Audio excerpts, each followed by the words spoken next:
He had once been regarded as a hero, admired by everyone. He personally ensured that vicious criminals were sent to prison, believing they would ultimately be sentenced to death. However, to his shock, the negligence of officials allowed many of those criminals to escape proper punishment, resulting in the loss of even more innocent lives. Determined to deliver justice himself, he chose a different path and became a warden, one feared by all. Not long before, a news report had aired on television announcing that the notorious criminal, Hwang Gun-win, had finally been captured. The judge had decisively sentenced him to death. Due to the extreme danger he posed, South Korea had deployed heavy security to escort him to Ruculus Prison, a facility that housed countless dangerous criminals. It was reported that Hwang Sung-win would be confined in the deepest dungeon. Meanwhile, the heroes who had sacrificed their lives to capture him would be honored with a hero's burial, scheduled for that very night. Upon seeing the news, the man lowered his head helplessly. At that moment, someone entered the hospital room and turned off the television. Seo Gang-ho, a guard at Ruculus Prison, and his older brother, told him that he was still injured and needed to rest. The two remained silent for a long time before the man finally spoke, insisting that someone like Hwang Sung-win deserved to be punished by his own hand. He then asked his brother if he had forgotten his promise. Hearing this, Seo Gang-ho was reminded of the past, of the belief that a hero's duty was to save lives, not to take them, and that no matter how grave a criminal's sins were, justice should be delivered through the law. He admitted that he still agreed with that principle, emphasizing that only the law had the authority to deliver final judgment. He explained that Hwang Sung-win's execution was scheduled for the following week and assured him that he would personally give the order. He added that, as a hero, his brother had already fulfilled his mission and that the rest should be left to the wardens. For now, he urged him to come and bid farewell to their fallen comrades. The scene then shifted to the funeral, which proceeded as planned. The portraits of 5 heroes rested solemnly before the altar. The two brothers bowed their heads in silence, surrounded by a heavy atmosphere of grief. As time passed, a week later, the day of Hwang Sung-win's execution finally arrived. However, Seo received devastating news: his brother had died. The criminal who was meant to face justice was still alive, while the one who sought to enforce it was gone. Overcome with guilt and self-reproach, Seo struggled to cope with his brother's death. Just as he was sinking deeper into regret, a woman suddenly pushed open the door. She was introduced as Jo Soon, the warden of Ruculus Prison. The moment Seo saw her, his eyes filled with hatred. Without a word, she handed him a tablet and explained that it contained the footage of Hwang Sung-win's execution. As the video began to play, Hwang Sung-win was shown being escorted by prison guards. He turned to the guard beside him and remarked that the man resembled Seo Gang-yu, asking whether they were brothers. He then questioned why one had become a hero while the other remained only a guard. Seo Gang-ho kept his expression blank and offered no response. Unfazed, Hwang Sung-win continued speaking, asking what it felt like to kill someone. Seo Gang-ho paused briefly, while Hwang pressed further, suggesting that as a guard, he must have killed before and claiming he was simply curious about how it felt. He added that there was no need to be nervous and admitted that he felt somewhat disappointed. When asked why, Hwang explained that once the guards activated the execution devices, the prisoner's body would explode instantly, meaning he would die on the spot. His words left Seo Gang-ho conflicted. Although he knew the man was unstable, he could not ignore the weight of taking a life. Hwang then mocked him, suggesting that he was not suited to be a prison guard after all. Seo Gang-ho remained silent. Soon, Hwang Sung-win was brought into the execution chamber. The officials asked whether he had any last words, stating that the execution would proceed if he had none. As the countdown ended, several guards pressed their buttons simultaneously. At that exact moment, the footage abruptly cut off. Jo Soon continued the account. She explained that, in the final second before the execution, something completely unexpected had occurred. As the guards activated the devices, the entire prison was suddenly plunged into darkness. For unknown reasons, all the equipment attached to Hwang Sung-win malfunctioned at once. Instead of dying, he appeared strangely exhilarated, declaring that only one person could kill him. In an instant, a cloud of white vapor spread throughout the chamber. Hearing the disturbance, the guards immediately dropped to the ground and attempted to take cover. Someone quickly reported the situation over the radio. Then, without warning, a hand touched one guard's shoulder. Hwang Sung-win had appeared silently behind him, staring with lifeless, fixated eyes. Before the guard could react, his body began to rot and swell grotesquely, until it tore apart with a sickening crack. Step by step, Hwang Sung-win approached Seo Gang-ho and remarked that he must be the hero's brother. Seo Gang-ho drew his weapon in an attempt to fight back, but Hwang merely raised his hand. Instantly, Seo Gang-ho's arm twisted and snapped as if it were a rope. Hwang coldly noted that his assumption had been correct. Despite the pain, Seo Gang-ho gritted his teeth and reached for another weapon, insisting that Hwang must answer for his crimes before the law. In response, Hwang raised his hand once more, and Seo Gang-ho's body vanished in an instant. He then stated that it seemed only Seo Gang-yu could give him the answers he sought. At that moment, Seo Gang-yu's killing intent surged. Jo Soon explained that the truth behind the incident was still unclear. A mysterious electromagnetic pulse had severed all control systems throughout the prison, affecting every floor. Fortunately, none of the inmates had escaped, but many guards had been trapped among them. Despite ongoing investigations, no one had yet identified who was responsible for the EMP. She apologized for bringing this matter up during a funeral, but admitted she had no other choice. She then asked whether Seo Gangyu would be willing to assist in suppressing the riot at Ruculus prison. Seo Gangyu agreed, but only under one condition. He recalled that a comrade had once said a hero's duty was to save people, while his brother had believed that a prison guard's role was to deliver judgment through the law. Therefore, he declared that the moment he stepped into the prison, he would no longer act as a hero, but as a guard. Not long after, Seo Gangyu arrived at the prison gates and introduced himself coldly as the new guard. The inmates were visibly startled, questioning why a supposed hero had appeared in such a place. However, their confusion soon shifted into excitement, as some remarked that encountering him there would make things interesting. Seo Gangyu remained still as the inmates charged toward him. Calm and focused, he clenched his fist and struck with overwhelming force, blasting the nearest prisoner away in a single blow. Within moments, every inmate who rushed him was defeated just as easily. The entire area fell silent, stunned by his strength. He then addressed them coldly, announcing that he had been given authority to take control from level 1 to level 5, and that from that moment forward, every criminal would face the death penalty. His words enraged the prisoners, some shouting that they would bring him down. Seo Gangyu questioned how many innocent lives they had taken and declared that it was now their turn to pay. However, the inmates ignored him. Some insisted they had done nothing wrong, while others claimed their crimes were minor. A few even demanded legal representation. Amid the chaos, a green-haired inmate stepped forward, clearly irritated by the noise. At the same time, Seo Gangyu's attention was momentarily diverted. Seizing the opportunity, the man activated a blue energy beneath his feet and attempted to escape through the crowd. However, his path was suddenly blocked. In an instant, a crushing blow landed. A sharp crack echoed as his skull shattered beneath Seo Gangyu's foot. The prisoner was sent flying, collapsing lifelessly on the ground. The brutal display silenced the entire cell block. Seo Gangyu then gave them a choice. They could either wait quietly for execution or meet the same fate immediately.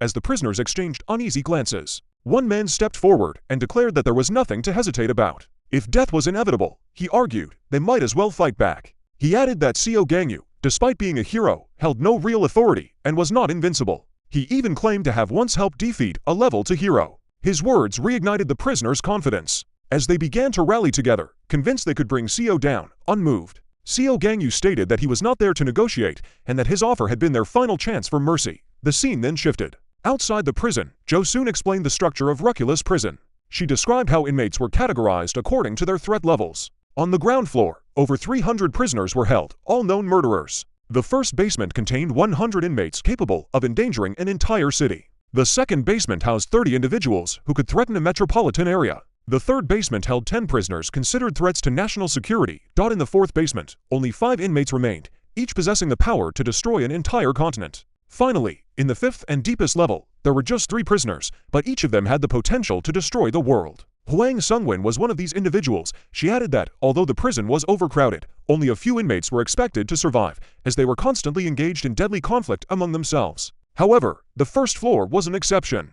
There, all the prisoners were united under one man named Hillen, who possessed a unique ability. He could amplify the power of others using only his voice. Seo Gangyu looked down and spoke into the radio on his collar, asking how sturdy the prison truly was. A voice replied that no matter how much force he used, the structure would not collapse. Hearing this, he remarked that it meant he no longer needed to hold back. Across from him, one of the inmates sneered and mocked him, accusing him of being a useless hero even among his peers. The man claimed that Seo Gangyu must have captured Huang Su-in only by sacrificing his teammates and added that they would soon send him to join them. At that moment, Hillen let out a furious roar.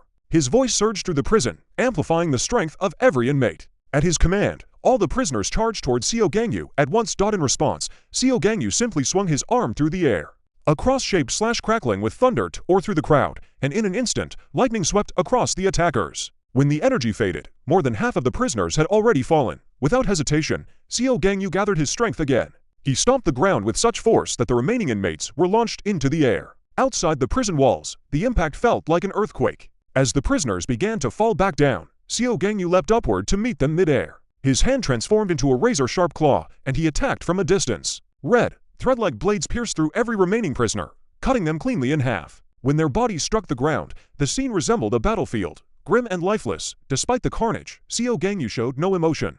Speaking calmly into the radio, he reported that all prisoners on the first floor had been executed. Behind him, the ground was littered with corpses, and he could no longer recall how many he had defeated, whether dozens or hundreds. As he moved deeper into the prison, he encountered 2 survivors. His gaze turned cold as he told them they had two choices: return to their cells and await judgment or die immediately. The first man, already sentenced to death, ignored the warning and charged forward. However, Seo Gangyu's speed was far beyond human limits, and the man was instantly struck down and sent crashing to the ground. The second prisoner stood frozen in terror. Desperate to survive, he raised his hands in surrender and agreed to be restrained. Slowly lifting his arms, he appeared to comply. Yet in the next moment, a pulse of violet energy burst from his palm and shot towards Seo Gangyu, believing he had succeeded. The man hesitated only to see Seo Gangyu emerge unharmed. At that instant, Seo Gangyu recalled a thought that those without strength were truly pitiable, and that the weak often resorted to cowardly attacks from afar. Before the prisoner could react, Seo Gangyu's fist struck him. A sharp crack echoed as the man's skull shattered,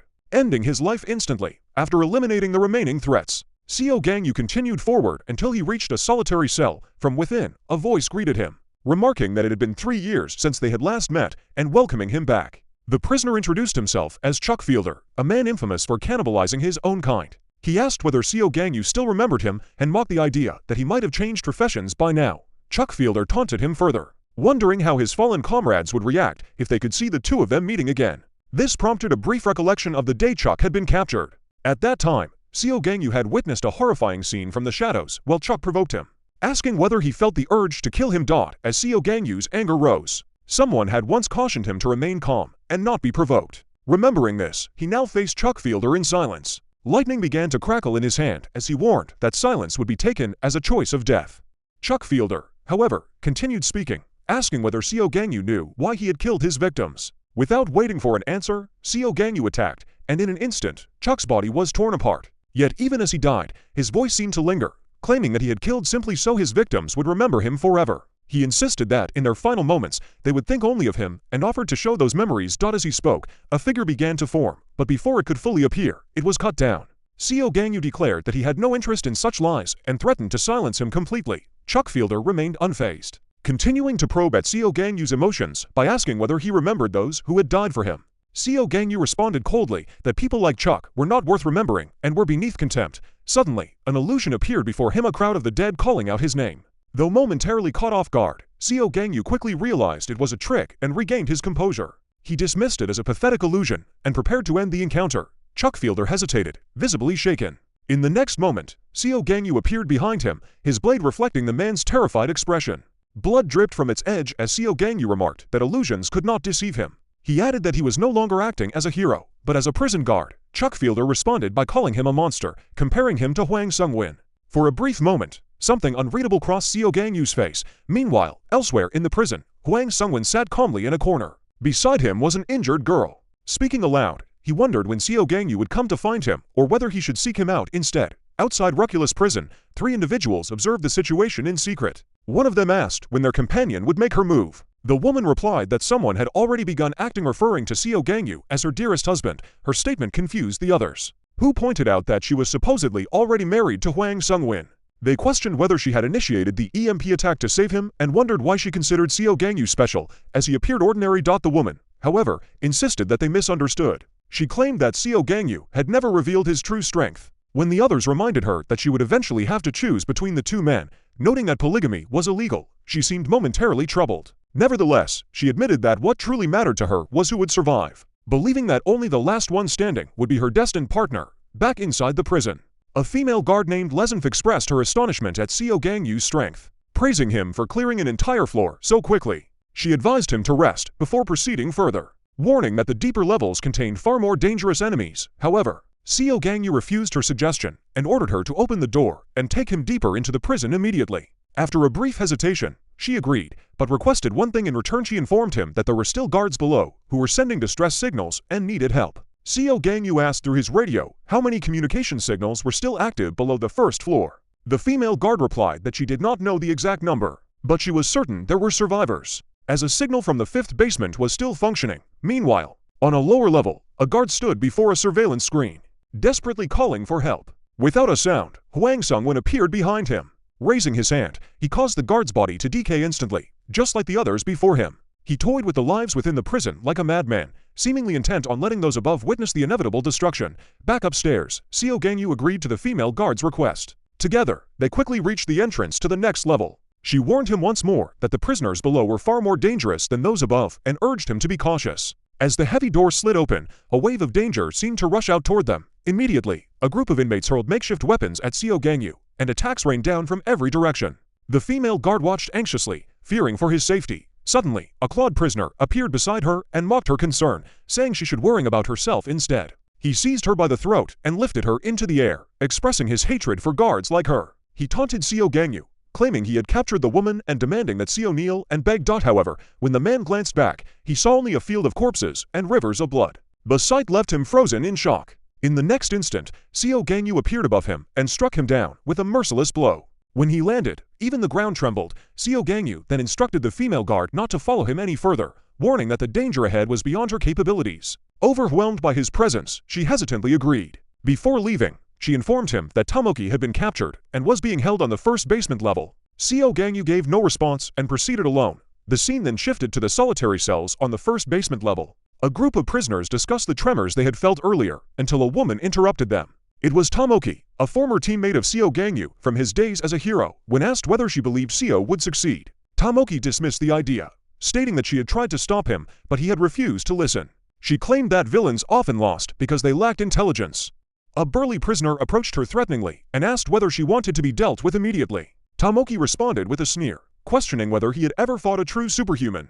She challenged his confidence, asking if he truly believed he could defeat her. Enraged, the man declared that he was willing to test himself against a superhuman. However, before he could act, a fresh wound suddenly appeared on his body. Tomoki's hand had transformed into a claw, and she looked down on him with contempt, calling him pathetic. Her display of power stunned the other prisoners, but she continued calmly, explaining that during her time as a hero, she had captured many criminals and learned how to deal with superhumans. She added that she had also used those skills to defeat other heroes. She then offered to teach them how to hunt superhumans if they were willing to submit to her leadership. Emphasizing that she possessed detailed knowledge about Seo Gangyu, Tomoki revealed information that was known only within the inner circles of heroes, including dossiers on many of them. Despite this, the prisoners remained skeptical. They knew their enemy was Equality, a group composed of top-tier heroes, while Tomoki herself had only been a third-class hero. They questioned how she could truly understand opponents of that level. Recognizing that the prisoners cared only about immediate gain, Tomoki began explaining the origins of the Equality team. She described how it had once been a disorganized group until a leader named Ryasa reformed it entirely. She explained that the new system redefined what it meant to be a hero, forbidding them from delivering justice arbitrarily, introducing joint training, and ultimately abolishing the hero ranking system. She went on to say that Seo Gangyu had joined after the ranking system was removed, but had not achieved anything particularly remarkable afterward. Some had even rumored that his position was due to a personal relationship with Ryasa. Hearing this, the prisoners began to accept her claims, though they still feared Seo Gangyu's strength. Anyone capable of eliminating so many criminals in such a short time had to be at least comparable to a second-class hero far beyond anyone present. Tomoki dismissed their concerns, arguing that he had only defeated weaker opponents and that, with their combined abilities, they could handle him. Still, the prisoners hesitated, aware of the danger he posed. She reassured them, stating that they had no other choice, and that while Seo Gangyu was powerful, he was not invincible. She claimed to know his weakness and urged them to decide quickly, as he would arrive soon. Eventually, the prisoners raised their hands, agreeing to unite against him. When asked about her plan, Tomoki began by explaining the origin of superhuman abilities. She stated that centuries ago, such powers had emerged among humans and were categorized into three types: physical abilities that enhanced the body, creation abilities that produced objects, and special abilities that did not fall into the first two categories. At that moment, Seo Gangyu unknowingly stepped into their trap. Two prisoners, whose eyes flashed blue, used a physical ability known as neural communication to relay his position through shared visual information. Watching his approach, Tomoki smiled. She understood that his abilities, like her own, belonged to the physical type and was confident she knew its weaknesses. As Seo Gangyu advanced, her plan was set into motion. A sudden flash streaked across the distance, followed by a powerful explosion beside him. The prisoners used the heavy door as a shield, keeping it between themselves and their target. Those with special abilities launched another wave of attacks, while more inmates emerged from hiding, unleashing their powers. Observing the situation, Tomoki remarked that, just as expected, Seo Gangyu remained standing in place, enduring the attacks without moving. It was clear to the man that Seo Gangyu had not been dodging the attacks because he did not consider them worth his effort. This, in fact, was exactly what Tomoki had anticipated. Suddenly, countless straps lashed through the air and bound Seo Gangyu tightly. Devices designed to suppress superpowers restrained his limbs. He glanced down at them, his expression unreadable. Seeing him captured, the criminals erupted into loud cheers, celebrating what they believed to be their victory. However, their laughter faded within seconds. With a slight flex of his body, Seo Gangyu shattered every restraint. In that moment, everyone present including Tomoki realized their mistake. They had underestimated his true strength, which had already surpassed even the highest-ranked heroes. Hidden behind the cell door, Tomoki and her companion stood speechless, quickly regaining her composure. Tomoki ordered the prisoners to initiate the second phase of their plan. The remaining inmates seized surviving guards and attempted to use them as hostages, hoping to force Seo Gangyu into submission. Yet Seo Gangyu merely moved a finger, and red thread-like energy instantly ensnared every criminal around him. This exposed Tomoki's second miscalculation. They had failed to understand the true nature of his abilities. Though they appeared physical, his powers were far more complex and dangerous. Now hiding behind the heavy prison door, the criminals panicked, uncertain whether to activate their control device. Desperate, they resorted to threats, warning Seo Gangyu not to act, or they would trigger it. In response, Seo Gangyu conjured a massive sword that glowed with a dark red aura. With a single swing, a deadly arc of energy cut through several prisoners, killing them instantly. The sudden reversal shocked the remaining inmates. Frustrated, one of the men turned on Tomoki, demanding to know what she had been hiding. She ignored his accusations, her mind focused instead on how Seo Gangyu had broken the suppression devices. As the man continued to insult her, Tomoki's patience snapped. In a burst of anger, she pierced his heart with her claw, silencing him. She then coldly questioned whether he had truly believed himself equal to her. Despite her outward composure, Tomoki remained unsettled. She could not understand why Seo Gangyu possessed such overwhelming power, yet had never revealed it before. As she pondered this, a faint sound drew her attention. The guard she had been using as support was attempting to escape. Annoyed, she raised her claw to strike, but it was suddenly severed by an unseen force. Seo Gangyu approached her steadily and addressed her as a criminal. Asking whether she had any last words, Tomoki attempted to provoke him, questioning whether he was the last surviving member of equality. Seo Gangyu answered honestly. In response, she burst into laughter, though it carried traces of bitterness. She remarked that she had warned her sister not to act like a hero, calling her stubborn. She then accused Seo Gangyu of hypocrisy, pointing out that he, too, had taken lives, and questioned whether the other heroes knew what he had done. She further argued that his actions had undone the sacrifices made to reform the hero system. Her words led into her past. After becoming a hero, Tomoki had once admired the institution she joined. However, she soon realized that not all heroes were truly just. Some would sacrifice civilians to complete their missions, and such incidents were concealed to preserve the image of heroism. Tomoki had initially chosen the path of a hero to protect her younger sister, who had no powers and depended entirely on her.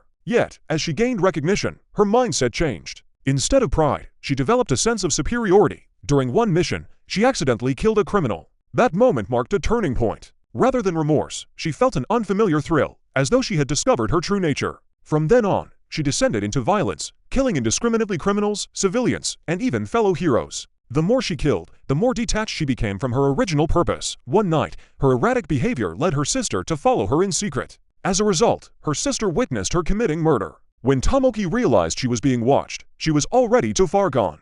She even invited her sister to join her. The sight devastated her sister. Just as Tomoki was about to act again, a chain suddenly bound her arm. Under pressure, her sister awakened her own superpower. From that moment, their paths diverged. Tomoki became a criminal, while her sister became a hero. Returning to the present, Tomoki asked whether her sister had suffered before dying. Seo Gangyu replied truthfully that she had been killed by Hwang Sung-win, but that in her final moments, she had begged him to save Tomoki. Sacrificing herself for her sake, Tomoki fell silent, briefly regretting her question. Moments later, blue light enveloped her body, transforming her form. She vanished instantly and reappeared behind Seo Gangyu, striking him. However, her attack failed. He had already moved. In the next instant, he appeared behind her and delivered a powerful kick, sending debris flying. As the dust settled, Tomoki attacked again, but Seo Gangyu countered with a heavy punch to her abdomen. Blood spilled from her mouth as she reverted to her original form.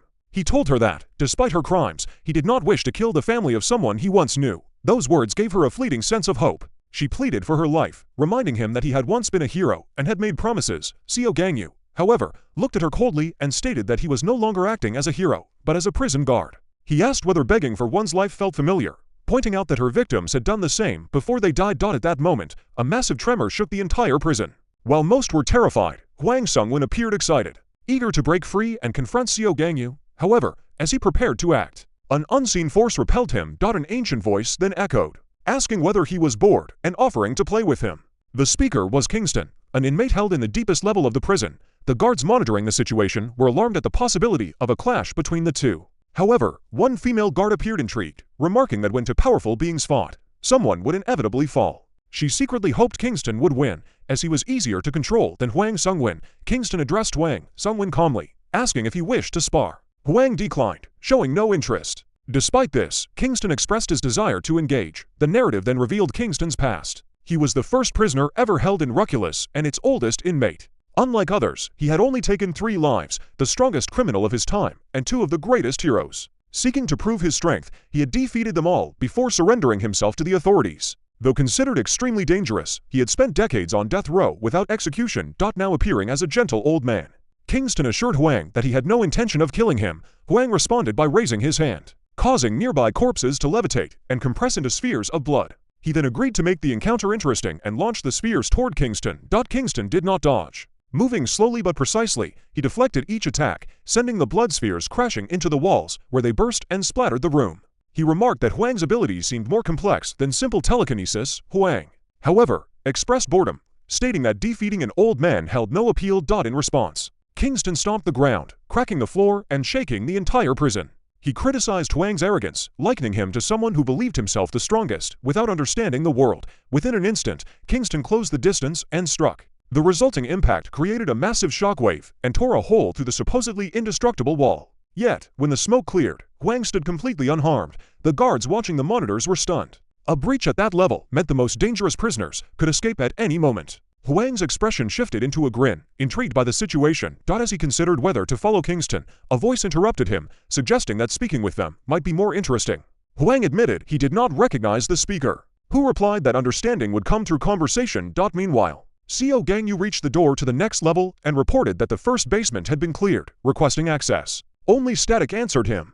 After waiting with no response, he forced the door open himself. Upon entering the second basement, he was met with the heavy smell of blood. Yet the area appeared eerily clean, with no bodies in sight. Suddenly, a distant cry for help echoed through the space. He soon saw 2 monstrous creatures chasing a female guard. When she spotted him, she called out a name that startled him: Gangho. Before they could speak, the creatures vanished. The guard rushed toward him, embracing him in relief. She asked how he had arrived there, and whether he had finally revealed his powers. It was then that Xiao Gangyu realized she had mistaken him for his brother. He clarified his identity, introducing himself as Xiao Gangho's younger brother. The guard was shocked and asked why a hero was wearing a prison guard's uniform.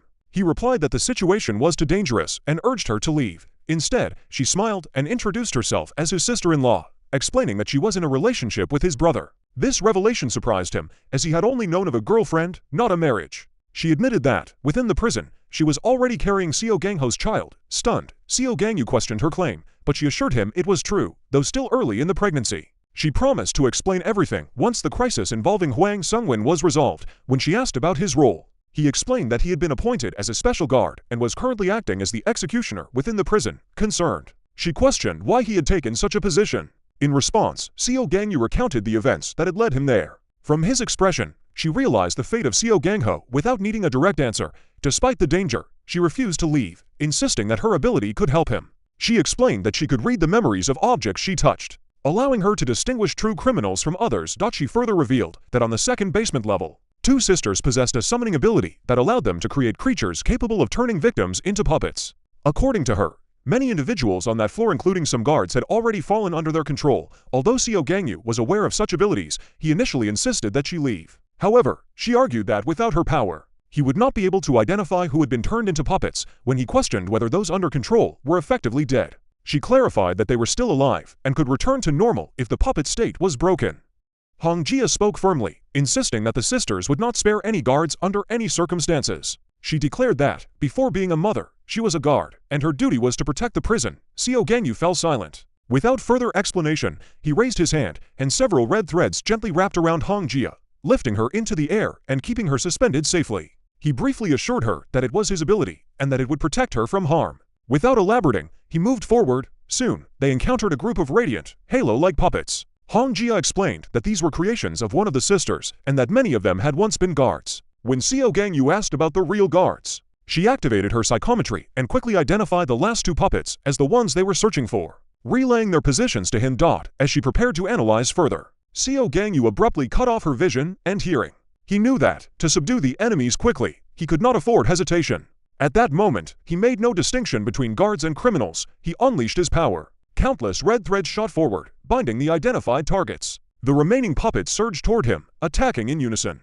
With a single strike, he shattered one puppet's head, then continued, sending the rest flying with overwhelming force. In just a few moves, the entire group was destroyed. Not far away, two figures observed the battle through a crystal sphere the sisters Hong Jia had mentioned. They remarked that Xiao Gangyu's strength seemed to surpass even that of their teacher. Afterward, Xiao Gangyu released Hong Jia from the restraints. Still shaken, she demanded to know why he had sealed her senses and what had just happened. Calmly, he explained that the guards had already been separated and that all the remaining criminals had been executed. Hong Jia froze at his words, questioning whether he had carried out the executions himself, as such actions were meant to occur on the lowest level. Xiao Gangyu confirmed this without hesitation, stating that it had been both his decision and his duty. She fell silent, troubled, and asked whether he was truly all right. He replied that he was simply fulfilling his role as a guard. However, Hong Jia grew agitated, arguing that a guard's duty was not to kill, but to rehabilitate. Xiao Gangyu's expression darkened, and he interrupted her coldly, stating that he no longer cared about ideals. He insisted that everyone in prison there was a mass murderer, and that whether he was a hero or a guard no longer mattered.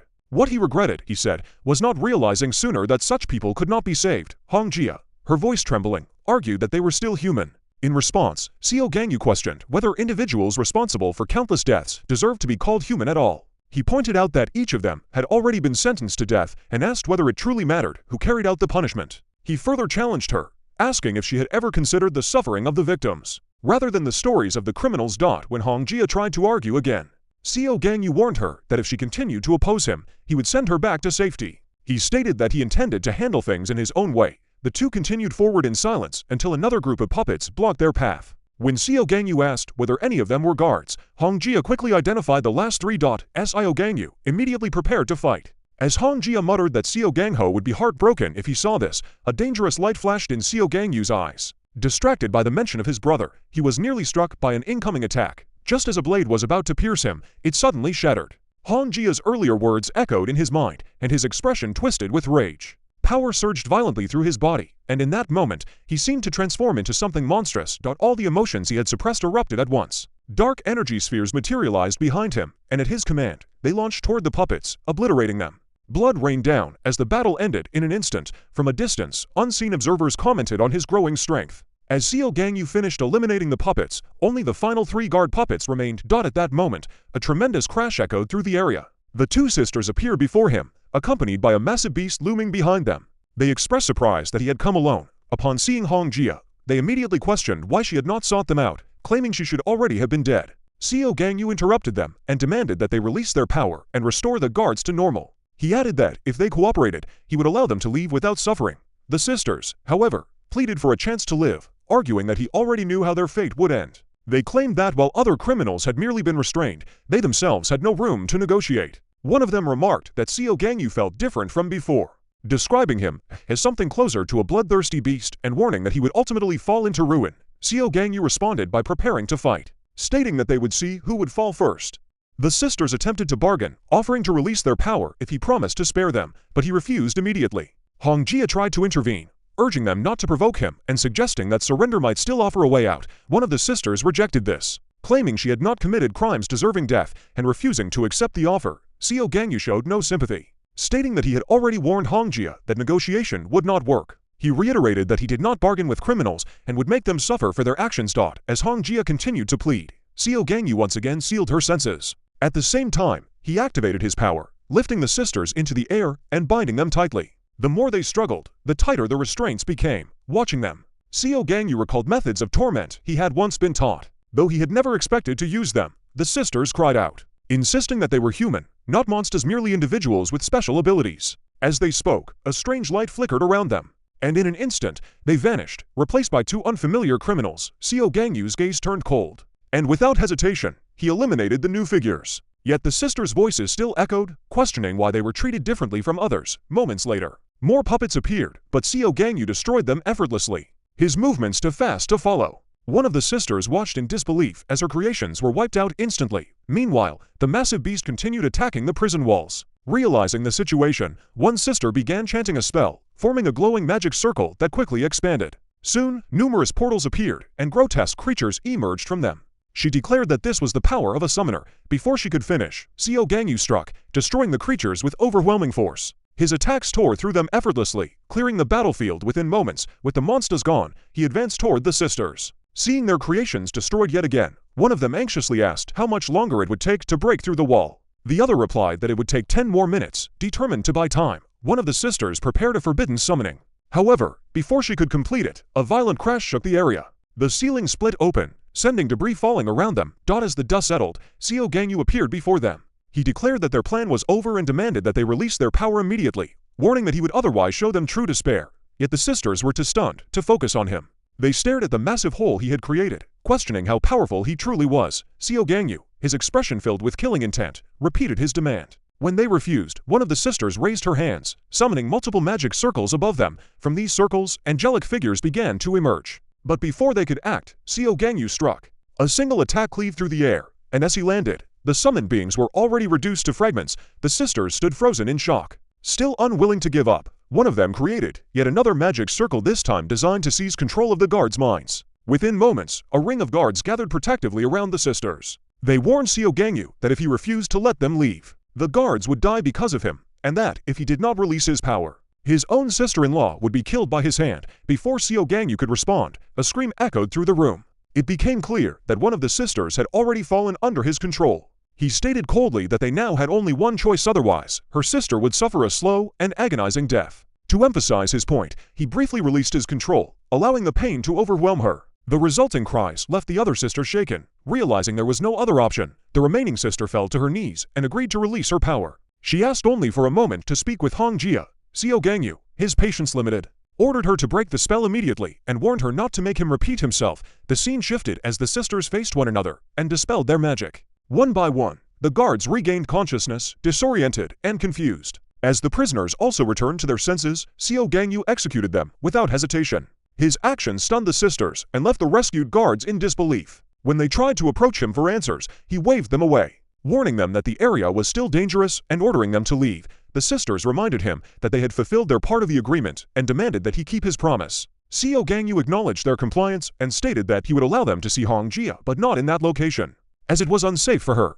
Moments later, he released Hongjia. She anxiously asked what had happened, and he informed her that the mission was complete and that the guards had been freed. He added that the sisters wished to speak before their execution. Hongjia attempted to plead for mercy, but Xiao Gangyu cut her off, stating firmly that anyone imprisoned on that level had committed countless murders and that he would personally carry out their sentences. Even then, the sisters refused to give up. They appealed to Hongjia, insisting they had not committed unforgivable crimes and begging for a chance to live. Seeing her hesitation, Xiao Gangyu reminded her coldly of her duty and declared that the sisters had already been sentenced to death. Hongjia's strength seemed to falter as she repeated the sentence. When Xiao Gangyu prepared to proceed, the sisters could only beg desperately for mercy.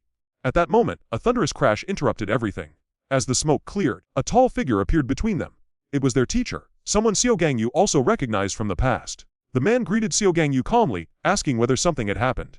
It was Mo, a former member of the equality team. His sudden appearance confused Xiao Gangyu, who wondered how such a powerful barrier had been created. He quickly realized that it must be Mo's doing. Although the barrier stood between them, Xiao Gangyu remained resolute. The sisters still had to face execution. Gathering his strength, he struck the barrier, causing cracks to spread across its surface. However, more layers of magic appeared behind it, revealing that the shield was far more complex than it had seemed. Frustration grew as Xiao Gangyu continued his assault, breaking through layer after layer. Yet as he approached the final barrier, a sense of unease settled over him. Memories resurfaced of a time when all members of equality were still alive, laughing together as Mo played with a group of children. Back then, Xiao Gangyu had kept to himself, unsure how to interact. Mo had approached him kindly, encouraging him to let go of his burdens and offering support if he ever needed guidance. The memory shifted to a darker moment, the aftermath of a massacre. By the time Xiao Gangyu arrived, his comrades had already been killed. Overcome with rage, he had stood frozen among their lifeless bodies. In that moment, he recalled hearing a faint, reassuring voice telling him that everything would pass with time. Returning to the present, Xiao Gangyu found himself before the final layer of Mo's barrier. Though he had the power to destroy it, he suddenly stopped. Looking at the old man before him, he chose to leave that last protection intact. Instead, he released Hongjia and asked whether she could read the memories embedded within abilities. When she confirmed that she could, he asked her to examine Mo's power and uncover his intentions. Moments later, Hongjia manifested several figurines representing stored memories. Although Xiao Gangyu found the method unusual, he urged her to proceed, making it clear that no matter what they discovered, the execution would still take place. As she activated her ability, the memories of the sisters began to unfold. They revealed a grim past. The sisters had been sold as children into an underground auction, where people with special abilities were treated as commodities. Though they possessed summoning powers, their abilities were initially considered undesirable. Just as they were about to be discarded, a wealthy buyer purchased them, intrigued by the potential of their powers. Before anything could happen, a massive magical force struck the facility. When the dust cleared, the sisters found themselves protected by a barrier. Looking up, they saw Mo, accompanied by his student, who had come to rescue the captives. Mo and his student freed everyone in the auction house. As they prepared to leave, the sisters begged to go with them, revealing that they too were summoners. Though initially hesitant, Mo asked them to demonstrate their abilities. Impressed by their talent, he decided to take them in and teach them. Over the following years, he guided them in mastering their powers. One sister learned to summon angelic beings, while the other summoned darker entities.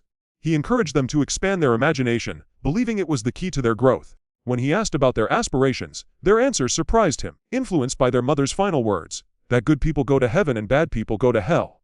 They expressed a desire to create a world where such order truly existed. Mo, seeing their sincerity, encouraged them, believing in their potential. However, peace did not last. One day Mo was summoned away due to a crisis involving a powerful threat. Before leaving, he instructed that the sisters be brought to him, as he had important matters to discuss. When they learned he was departing, they anxiously asked when he would return. Mo admitted that the opponent he faced was formidable, and that he might be gone for many years. Before departing, Mo had given the sisters a final gift. He told them that his power had been woven into their clothes, and assured them that, if they went to the shelter, they would be cared for. He encouraged them not to be sad, promising that they would meet again, and expressing his hope that they would grow into truly kind people. However, instead of going to the shelter, the sisters chose to live in isolation, dedicating themselves to training their abilities. During this time, they wrestled with difficult questions about morality, what it meant to be good or evil, and how their powers should be used. Even after 2 years of contemplation, they found no clear answers. Eventually, they returned to their hometown, deciding to define justice on their own terms. From that point on, the sisters began constructing what they believed to be their own version of heaven and hell. They monitored every villager and categorized them according to strict personal standards. Those deemed worthy were sent to a heaven district, while the rest were confined to a hell district. They also imposed rigid rules on everyone, mirroring the harsh upbringing enforced by their mother. In their pursuit of a perfect society, they instead transformed the village into a place of suffering. The story notes that ideals, while seemingly simple, can become dangerous when taken to extremes. It is further recounted that, in her pursuit of these ideals, one of the sisters resorted to increasingly drastic measures. She brainwashed the villagers without hesitation and showed no empathy for their fear. Many were even executed, all in the belief that such actions would grant them eternal peace. Over time, every person in the village became one of their puppets. Eventually, the Hero Association became aware of the situation. An emergency meeting was called, and the sisters' case files were distributed. Despite the severity of the crimes, most heroes showed little interest, as the mission did not contribute significantly to their advancement. Nevertheless, one hero questioned how such a major incident could occur in an obscure village. The president then revealed the sisters' background and warned that they were disciples of Mo. This revelation caused unease among the heroes, as no one wanted to deal with a case connected to him. Amid the hesitation, a young woman volunteered to take the mission. The scene shifts to her arrival at the village outskirts, where she was shocked to see countless halo-like puppets floating above the area. Upon entering, she remained curious rather than alarmed, even pausing to take photos. The sisters observed her through a crystal ball and soon confronted her directly, questioning her presence. The woman, rather than answering plainly, displayed keen curiosity about their abilities. She speculated about their powers and asked whether Mo knew about them. When she mentioned Mo, the sisters became cautious and demanded to know her identity. She then revealed that she had once been Mo's disciple but had been cast aside. She explained, in reported speech, that Mo had taught her the importance of mastering defensive magic before offensive magic. However, she had refused to follow his teachings, leading him to lose interest in her. As she recounted this, she became emotional, expressing that despite his praise, he had ultimately abandoned her. Her emotions spiraled out of control, and she unleashed a storm of weapons toward the sisters. Despite their attempts to stop her, she continued her rampage, destroying puppets indiscriminately. The narration describes her as resembling a madwoman, driven by a desperate desire to be acknowledged by Mu once more. The sisters managed to escape and observed her from a distance, but what they witnessed terrified them. The woman treated the destruction as entertainment, expressing excitement and a desire for more. When she prepared another attack, the sisters intervened to block her. She praised their defensive skills, but criticized their lack of offensive strength, dismissing their warnings about morality. She admitted that she had always wanted to display her power publicly, even knowing it would make her a criminal. In her frenzy, she summoned a massive blade, pushing her abilities to their limit. Blood streamed from her body, yet she continued smiling, proud of her creation. The narration states that many lives were lost in this incident, but it also marked a significant growth in her power. Just as the conflict reached its peak, one of the sisters summoned a creature that devoured the woman, ending the threat. Although victorious, The sister was deeply shaken, repeatedly stating that she had killed someone. The other sister comforted her, insisting that their opponent had been a demon. A year later, the sisters established a new utopia in another city. Meanwhile, the Hero Association reopened their case, now recognizing it as a higher-level threat. When Mo returned and saw their file, he intended to pursue them himself, but the president forbade it, citing Mo's past actions and lack of accountability. Their disagreement escalated until another figure intervened. Ryasa stepped forward and volunteered to take the mission instead. The president agreed, seeing it as an opportunity for her advancement. Before departing, she reassured Mo that she would do her best to resolve the situation peacefully. The story then shifts to Ryasa's arrival in the new city. She encountered puppets that had once been heroes, still alive but unconscious. The sisters appeared and confronted her, demanding her purpose. Ryasa introduced herself as a hero and stated that she had come to bring them back. The sisters reacted with hostility, summoning creatures and warning her to leave. However, Ryasa calmly replied that she was willing to return with them, on the condition that they came with her as well. A battle ensued, but Ryasa's strength quickly overwhelmed their summoned creatures. As she advanced, Ryasa gently explained that they were not inherently evil. She observed that their attacks lacked true intent to kill and suggested that they had always questioned their own actions. She urged them not to cling to impossible ideals and reminded them that their teacher cared deeply for them. Finally, she reached out to them, offering to help them relinquish their powers and return together. Moved by her sincerity and warmth, the sisters ultimately chose to trust her. Soon after, Mo was said to have appeared behind them.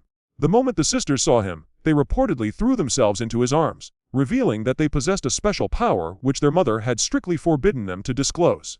They then asked whether it was true that Mo only accepted summoners as students. Mo appeared surprised and asked who had told them such a thing. The sisters replied that a hero named Kusu had given them that information. Mo clarified that he had never taken Kusu as a disciple. He had only met her once at the association and had merely offered her some advice. On their way back, the group reportedly talked about past events. The sisters explained how they had tried their best to become good people, yet were constantly misunderstood. Even so, they admitted they did not fully understand themselves either. Later, as the sisters fell asleep, Ryasa approached Mo and remarked that their conversation seemed to have ended. She then asked whether he intended to entrust the girls to her. Mo responded that, given what they had done, forgiveness under the law would be nearly impossible, as they had already lost their way. Ryasa insisted that if she were allowed to take them, she could guide them back to the right path. She acknowledged that the law had become stricter, even allowing the death penalty for minors, but emphasized that reform, not execution, should be the priority. She then asked Mu to work with her to change the world. Mo was reportedly stunned and asked what the girls had to do with such ambitions. Ryasa replied that she intended to change the world itself. After a moment of hesitation, Mo agreed but set one condition. Until the sisters reached adulthood, they must not be killed. Ryasa accepted, stating that they would protect them until then and work together to change the world. The scene then reportedly shifted to Xiao Gangyu, who finished listening to the sisters' account. A familiar question echoed in his mind, reminding him of Ryasa's earlier words, whether he would help change the world. The sisters then hurriedly tried to defend themselves, claiming they had only acted according to their own understanding of justice, and questioning whether the law was not also merely a set of rules. Xiao remained silent, lowering his head. When Hongjia attempted to speak on their behalf, Xiao suddenly restrained her with his power. As he advanced, his oppressive aura closed in around the sisters. They insisted they had done nothing wrong, and begged him not to come closer. However, one of them then hesitantly admitted that, upon reflection, they might have been wrong. Xiao said nothing. He walked directly up to them and raised his fist. At that moment, the sisters reportedly felt the terror of death. Mo's apparition gradually faded. Xiao's fist came down with tremendous force, shaking the entire prison. However, the sisters were mysteriously unharmed, as his strike had stopped just short of impact. His expression was said to be twisted with rage, as though he was struggling with his own conscience. Then, abruptly, everything changed. With a piercing scream, the sisters were seemingly torn apart. At that moment, a woman in a gown holding a bouquet of flowers appeared before Xiao. The woman addressed him casually, telling him that overthinking did not suit him and complimenting his appearance, calling him her husband, and announcing that she had arrived as his bride. However, before she could properly introduce herself, Xiao immediately launched an attack. His fist was reportedly blocked by a man standing behind her, who warned him not to act impulsively and said that he would become her master in due time. The woman then resumed her introduction, but Xiao attacked again. Once more, the strike was stopped. She remarked that he was impatient and suggested they should talk properly, since they would be together for a long time. She identified herself as Sinka and stated that she possessed the ability to manipulate space. She declared herself to be the of the new humanity. Xiao reportedly froze for a moment, then muttered that he was exhausted, both mentally and physically, and that yet another, insane woman, had appeared before him. Sinka remained unfazed and claimed she was, in fact, the most rational person in the world. She then explained her ideology, stating that humanity was approaching extinction and regressing due to weakness. She argued that so-called threats such as criminals and past heroes were irrelevant. In her view, the true problem lay with ordinary humans without power. She claimed that inferior genes should be eliminated, while only superior ones should be preserved.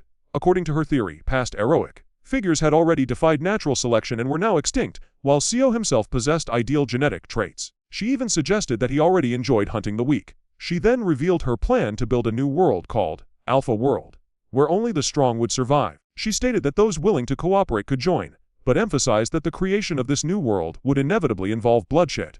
In her vision, Seo would become Adam, while she would become Eve, and their descendants would guide human evolution. Seo's expression reportedly changed when she mentioned that she had previously saved a subject named H. Twang Sungwon using an electromagnetic pulse, which had been part of her earlier plan to identify Adam. She explained that prison security had been stronger than expected, which was why the electromagnetic pulse had been used. She further stated that Sungwon was still too young and that she needed an alternative solution. She then proposed forming a partnership, claiming she had already found a way to ensure that both their superior genes would be passed on. She suggested that Seo and Sungwon could even form a family unit without blood ties, which she claimed might bring reconciliation. At this point, Seo's killing intent surged. He accused her of being the mastermind behind the electromagnetic attack, which she dismissed. She instead mentioned that his brother, a prison guard, had died in that incident, but insisted that a new family could still be created. When she repeated her proposal, Seo finally snapped. Like a wild beast, he declared through clenched teeth that he would tear her apart. In a frenzy, he tore through her spatial barrier with his bare hands as the confrontation escalated. The woman reportedly commented that Seo Gangyu was indeed dangerous and full of energy. However, before she could finish speaking, his attack was already upon her. She effortlessly neutralized it using her spatial ability, revealing how difficult she would be to deal with. Seo Gangyu quickly realized that she was not an easy opponent. He leapt into the air, attempting to find an opening, but she reappeared above him through teleportation. She then suggested they speak calmly for a moment before disappearing once again. In response, Seo Gangyu unleashed his power and moved at extreme speed back toward the battlefield, his killing intent growing even stronger. In an instant, he launched his signature cross-shaped slash, appearing directly in front of her. However, despite the speed and intensity of his attacks, he was unable to land a single blow. She repeatedly evaded him through spatial displacement, making the confrontation resemble a deadly game of pursuit in which he could never actually reach her. Rather than being disturbed, the woman appeared intrigued by his frustration. She remarked that the situation was nearing its limit and expressed hope that he would be able to catch her before it ended. At that moment, Seo activated Mode 1, transforming one of his arms into a razor-sharp claw. The woman observed this development with interest and asked what modifications he had made to his B1 base form. For a brief instant, she became distracted, and Seo's claw nearly reached her face. Although his speed had increased significantly, she still managed to evade him. She commented that he had become faster but still could not touch her. Seo then began rapidly moving through her spatial domain in pursuit, yet every attempt to strike her ended in failure, as she consistently slipped away. During one such moment, the man accompanying her suddenly intervened, moving like a serpent to restrain Seo. However, Seo vanished instantly and reappeared, slamming the man to the ground. The man, however, simply reappeared unharmed beside the woman, as if unaffected. Both of them treated Seo's attacks casually and even mocked him, which further provoked his anger. The woman then questioned whether they were truly prepared to fight to the death, given how many valuable genes were being wasted. Without responding, Seo switched directly into Mode 5. At this, the woman's expression changed. She became serious and immediately began chanting. Spatial portals opened across the battlefield. She then declared that these were the new humans of the era who would replace the old world. One by one, criminals from the prison's lower floors emerged through the portals, including various classified ability users from multiple tiers. As more prisoners appeared, Seo Gangyu's emotional state began to destabilize. Eventually, a particularly significant figure, Hwang Sungwon, arrived. The moment he appeared, Seo's killing intent erupted, forcing him to activate his ultimate form, Mode 0. Hwang Sungwon, however, showed no fear and instead smiled. At that instant, both fighters focused solely on each other, ignoring everything else. Their confrontation escalated into a full-scale battle, producing massive shockwaves that shook the entire prison. Prison guards on other levels panicked and attempted to evacuate as the situation spiraled out of control. Meanwhile, other criminals observed the fight from confinement, many realizing for the first time the extent of Seo Gangyu's true power. Some were in awe, others fearful, and some envious of his strength. Hwang Sungwon, however, appeared genuinely excited. He asked why Seo had never used such power against him before, calling his potential extraordinary. Before he could finish speaking, Seo's fist was already aimed at his face. Hwang countered by materializing multiple blue orbs in front of Seo at close range. Although Seo was forced back slightly, he quickly recovered and resumed his assault. However, his attack was suddenly halted when Hwang manipulated space by compressing the area in front of him, triggering an explosion. Observers remarked on Huang's terrifying growth and questioned what kind of monster he would become in the future. Despite this, Xiao continued pressing forward, landing multiple blows that caused Huang to bleed heavily. Their battle escalated further, and collateral damage affected surrounding prisoners. When Xiao attempted another strike, Mo's magical barrier intercepted him. His rage intensified, and he shattered the barrier instantly. However, another attacker struck him from the side, briefly pushing him back. Huang then mocked Xiao, accusing him of still holding back out of concern for the guards. He declared that he would create a paradise exclusively for the two of them, where they could fight without restraint. As Huang's power expanded, the surrounding pressure intensified, forcing Xiao to also escalate his abilities to protect nearby personnel. The battlefield itself became increasingly unstable. At one point, an attack targeting Huang was blocked by a woman who intervened using spatial power, shielding him. She requested that Xiao not interfere while abilities were being used and suggested relocating the fight due to environmental damage. Meanwhile, another participant demonstrated a transformation ability by turning a stone into a weapon and attacking the prison gate, suggesting that escape was possible. Elsewhere, Xiao reappeared in a city-like environment before being targeted by a massive orb attack from Huang. The explosion created a massive crater, leaving Xiao injured but still standing, watching from a distance. The woman and remaining prisoners agreed that no one should interfere further, as this confrontation was now solely between the two combatants. She explained that most prisoners had been convinced to follow her ideology of a new, alpha world, promising freedom and fulfillment in exchange for loyalty. Those who refused, however, were marked for elimination. She even attempted to recruit Huang Sungwen, offering him a future role in her plan. Huang, however, dismissed her ideology, stating that his interest lay only in fighting Xiao Gangyu. The woman then proposed a long-term experiment involving both Xiao and Huang, suggesting they could serve as Adam and Eve of a new generation designed to evolve humanity. Huang reluctantly accepted, though he stated clearly that he did not like her. Eventually, the confrontation resumed elsewhere. Huang, now visibly worn down, acknowledged that he could no longer fully restrain Xiao. He questioned whether Xiao intended to remain silent and asked what he was currently holding, implying that he still possessed leverage over him. He reported that the man who had spoken was referring to Xiao Gangyu's brother, which immediately triggered a violent surge of rage within Xiao Gangyu. At that moment, Xiao Gangyu lost all restraint and became like a wild beast, completely consumed by madness. The previously missing part of his face began to slowly heal, but his mind only sank deeper into fury as he launched himself at Huang Sungwen with overwhelming force. Huang Sungwen, however, remained calm. As his power activated, rubble on the ground lifted into the air and quickly reshaped into sharp stone spikes. In an instant, the spikes were launched towards Xiao Gangyu in a coordinated barrage. Xiao Gangyu refused to dodge and instead accelerated forward, raising his right arm as he gathered power for a direct clash. His fist and the stone spikes collided with explosive force, causing the spikes to crumble back into ordinary stones upon impact. At that moment, Xiao Gangyu's instincts warned him of imminent danger. The orb that had been in Huang Sungwen's hand suddenly reappeared directly in front of him.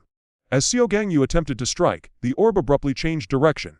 He hesitated for only a fraction of a second, and in that instant, the orb unleashed its attack. Unable to defend properly, he was overwhelmed by the force and slammed into a stone wall. The orb then returned to Huang Sungwen's hand, accompanied by his quiet, mocking laughter as he pointed out that Xiao Gangyu had hesitated and still could not fight at full capacity. Huang Sungwen then spoke again, suggesting a disturbing idea. He wondered aloud what would happen if he swallowed the orb and whether Xiao Gangyu would still be able to attack him. He began considering compressing it, but before he could finish, Xiao Gangyu suddenly struck him, pinning him to the ground with a powerful blow that caused Huang Sungwen to cough up blood. Without hesitation, Xiao Gangyu followed up with a merciless series of punches, each strike shaking the ground. However, Huang Sungwen suddenly reacted, grabbing Xiao Gangyu's wrist and triggering a burst of blue energy. Xiao Gangyu attempted to retreat but found his body momentarily paralyzed as a surge of energy erupted upward like a blazing meteor. Despite the overwhelming display of power, Huang Sungwen remained composed, while Xiao Gangyu briefly slipped out of his Mode 0 state. Though exhausted and heavily injured, Xiao Gangyu's killing intent remained intact. He suddenly unleashed another wave of immense energy, so powerful that even distant prisoners were affected by its presence. From the ground, a dark red, web-like structure began to rise. Huang Sungwen, observing the situation, admitted with a bitter laugh that he could not defeat Xiao Gangyu and questioned whether killing others brought him any satisfaction. He mocked the idea that Xiao Gangyu was simply releasing suppressed emotions, but Xiao Gangyu coldly rejected any personal connection, insisting that Huang Sungwen knew nothing about him. Huang Sungwen then shifted the focus again, asking whether this was Xiao Gangyu's final move and speculating whether, if he had grown normally, he could ever have won. Xiao Gangyu responded without hesitation that such a future would never exist and declared that Huang Sungwen would die there. At that moment, Xiao Gangyu activated a domain-like ability. The woman observing from outside opened a spatial rift to look inside and was shocked to see Huang Sungwen's body pierced by countless crimson threads, appearing lifeless. In panic, she called his name and immediately teleported inside.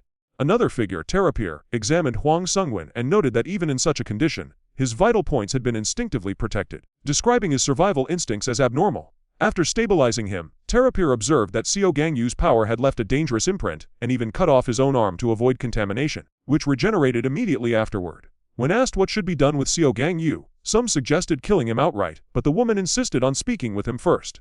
Xiao Gangyu, meanwhile, collapsed from exhaustion but still clutched an important object tightly in his hands. The sight briefly softened him as he reflected sorrowfully on his brother. The woman appeared again and urged him to turn back, but her words reignited his anger. Before anything further could happen, several prisoners and attackers joined the confrontation, debating whether to kill him. As they prepared to execute him, a sudden interruption occurred when Huang Sungwen reappeared and declared that he would be the one to defeat Xiao Gangyu himself. Immediately afterward, an order was issued for all prisoners to withdraw, and portals opened for their evacuation. Huang Sungwen left with a final warning that their next encounter would end with his victory. Following the battle, multiple high-level prisoners had escaped due to Xiao Gangyu's defeat. Kingston observed the aftermath and predicted that major changes were about to unfold in the world. Soon after, Sinka addressed the escaped prisoners through a broadcast, introducing the concept of Alpha World, a new society built for those with strong abilities and superior genes. She explained that only the powerful, healthy, and compliant would be allowed to live there, while those deemed genetically unfit would be eliminated. She also warned that refusal to join would result in punishment. In response, a tense global meeting was held, where officials confirmed that the electromagnetic incident had no clear origin within known hero records, and they began debating how to respond to the emerging threat and the collapse of order caused by these events. Higher authorization. How could prison warden Jo Kyun delegate the power of execution to someone else? She's just a warden. What right does she have to let another person decide matters of life and death at will? Have you considered the consequences? An older member immediately countered. Given those emergency circumstances, she made the best possible choice. If I'd been in her place, I would have done the same. No matter how urgent, she should have at least made a brief report. You're wrong. Not even a second could be wasted then. At that moment, only Xiao Gangyu could help her. I think even you can agree with that, Eljido. While I do believe giving any individual the power to execute criminals at will is problematic, I can understand the decision. After all, this was an unprecedented situation. Looking at things now, I'm worried civilians will suffer even more. The suffering has already begun.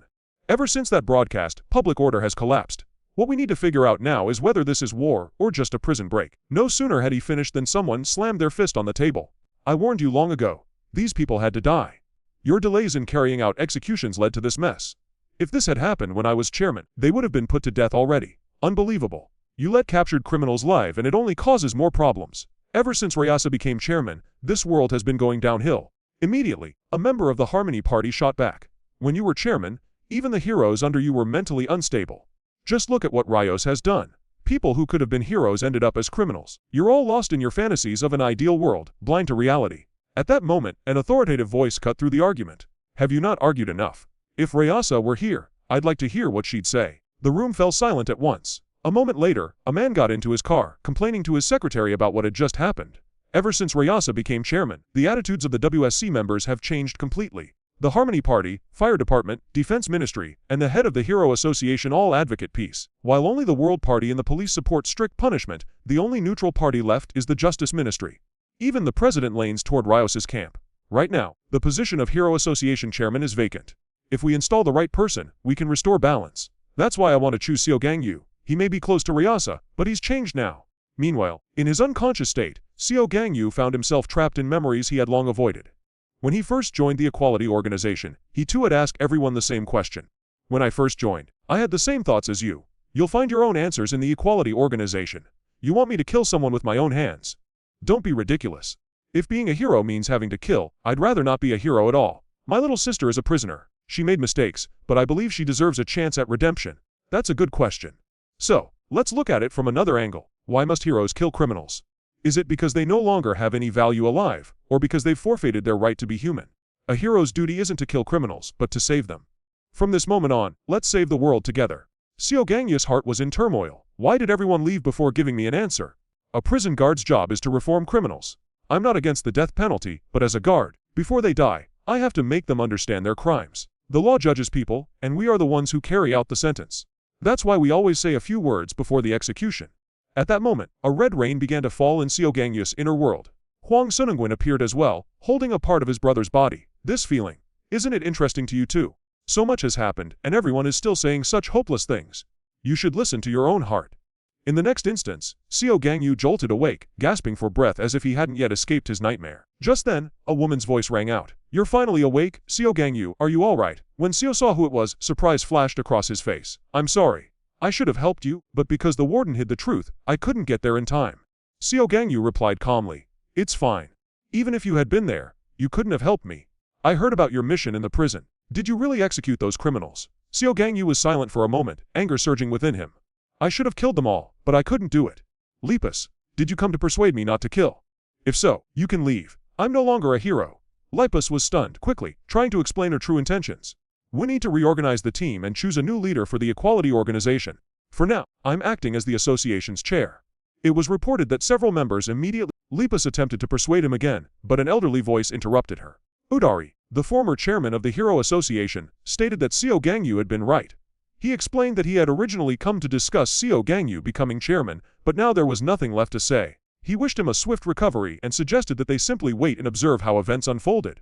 Lepus, frustrated, questioned whether Udari truly believed anyone else would be chosen. Udari only smiled meaningfully and replied that time would tell.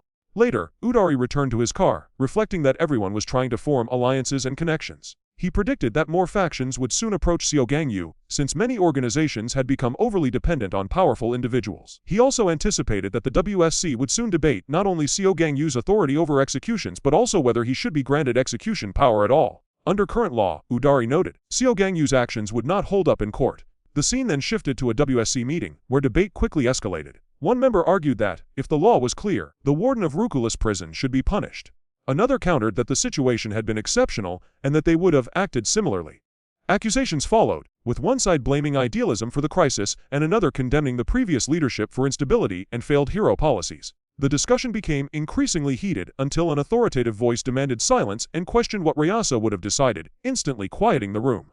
Shortly after, Udari's secretary summarized the political situation in a car ride. He reported that major factions, including the Harmony Party, the Fire Department, the Defense Ministry, and the Hero Association, favored peace, while only the World Party and police supported strict punishment. The Justice Ministry remained neutral, and even the president leaned toward Ryasa's ideology. With the Hero Association chairmanship vacant, Udari concluded that selecting the right successor could restore balance, and he expressed interest in choosing Seo Gangyu despite his recent. Eventually, a proposal emerged to resolve the issue through a national referendum on whether Seo Gangyu should be granted execution authority. Udari supported the idea, arguing that it would provide clarity and eliminate endless debate, while others criticized it as dangerous and populist. After prolonged disagreement, the proposal was put to a vote. 2 weeks later, the results were announced: 88% in favor and 12% against. The majority supported strict action, arguing that the incident was effectively a declaration of war and that enemies of society should be eliminated without hesitation. Opponents warned that granting such power risked emotional judgment overriding law, threatening societal stability. Following the vote, Seo Gangyu was summoned.